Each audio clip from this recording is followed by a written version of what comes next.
Pour le concours moteur, j'ai envie de partir à la rencontre d'un homme qui m'inspire beaucoup pour les combats qu'il a menés dans les années 80 au Burkina Faso. J'ai nommé Thomas Sankara. À seulement 33 ans, il prend le pouvoir de l'ancienne colonie française de Haute-Volta et instaure la révolution démocratique et populaire. Thomas Sankara renomme le pays Burkina Faso qui veut dire la patrie des omelettes. Il instaure l'égalité entre les femmes et les hommes.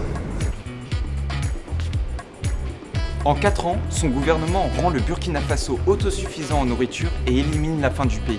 Thomas Sankara a alors déclaré « Il faut choisir entre le champagne pour quelques-uns et l'eau potable pour tous ». En 1987, lors d'une conférence à Addis Abeba, il oppose la dette financière à la dette de sang pour tous les Africains morts en Europe pour combattre l'Allemagne nazie. Il invite alors tous les chefs d'État africains à ne pas payer leurs dettes pour se concentrer sur le développement de leur pays.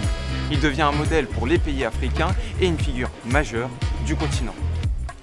Thomas Sankara veut que tout le peuple participe à la révolution. Avec son gouvernement, il crée les comités de défense de la révolution pour que chaque citoyen burkinabé puisse prendre part à la vie de la société.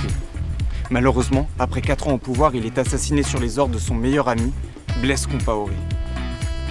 Pour conclure, s'il y a bien une personne qui m'inspire, c'est Thomas Sankara.